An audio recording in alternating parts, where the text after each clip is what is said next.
इस गाने को लगाया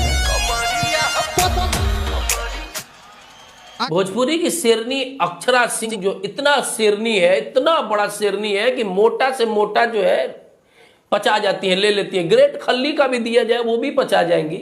और इनको 5 लाख रुपया में आयोजनकर्ताओं ने साटा करके बुलाया गाना गाने के लिए और थोड़ा ठुमका उमका हिलाने के लिए। ये सब वो सब जो आप ये लोग करते हैं। और पवन सिंह का गाना बजते ही इनके नीचे खुजली, मतलब इनके शरीर में खुजली होने लगा। नमस्कार, हम बानी कन्हैया कुमार और हमरा संगे बाड़े और वह सब देख रहा लोग हम कि आजकल यूट्यूबर पत्रकार ढेरे छिटाइल बड़ा सन। अगर वह ढेपा फेंक देम तो यूट्यूबर पत्रकारे की मुड़ी पर जाके गिरी। और ई पत्रकार सन पत्रकारिता के प तक ले ना जाने ले और पत्रकारिता इतना बड़ा बड़ा करे ले, इतना बड़ा बड़ा डींग हाके ले और शब्द के मर्यादा इनके कुछ पता नहीं है। तो आज हम उपस्थित बानी वही पत्रकार लोग के अपना शब्द से आईना दिखावेला। तो अगर रउआ हमारे चैनल पर नया बानी तो चैनल के सब्सक्राइब करें और लाइक करके और बेल आइकन के जरूर दबाएं। तो आई शुरू करता नहीं।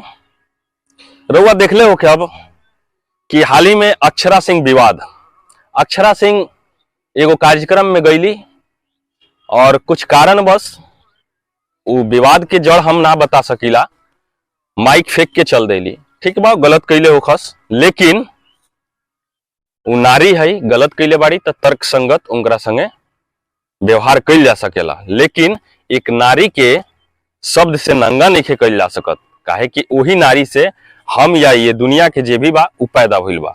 तो आई यूट्यूबर पत्रकार लोग खातिर दुगो शब्द। यूट्यूब वाले पत्रकार रोज करता रे कांड, यूट्यूब वाले पत्रकार रोज करता रे कांड, करता रे ऐसन काम देश होता बदनाम। नारी के इज्जत लूटे शब्द के मारे बान, नारी के इज्जत लूटे शब्द के मारे बान, देश होता बदनाम, करता रे ऐसन काम देश होता बदनाम, करता रे ऐसन काम।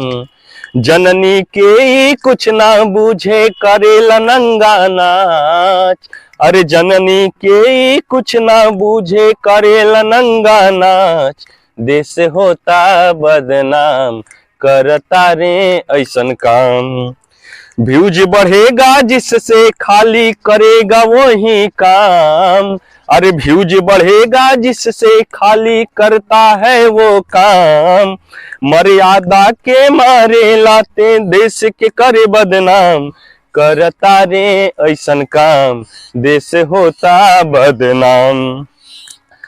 जिस जननी से जन्म लिया उसका करते ना सम्मान, जिस जननी से जन्म लिया उसका करते ना सम्मान। माता के गर्भ को हरदम करते हैं बदनाम, देश होता बदनाम, करता रे ऐसन काम।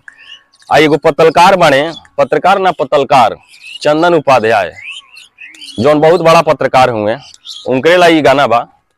चंदन उपाध्याय सुनला बाबू करना ऐसन काम, चंदन उपाध्याय सुनला बाबू करना ऐसन काम। जागताटे हो जवान हो जइबा परेशान, तोहरे जैसन पत्रकार कैले बा बदनाम, अरे तोहरे जैसन पत्रकार कैले बा बदनाम। करत रे वैसन काम देश होता बदनाम, करतारा ऐसन काम देश होता बदनाम। बहुत बहुत धन्यवाद। अगर हमार ई वीडियो रउआ लोगन के पसंद आई लोग के तो लाइक करके सब्सक्राइब करम चैनल के और वीडियो जरूर शेयर करब। जय हिंद, जय बिहार, जय चंपारण।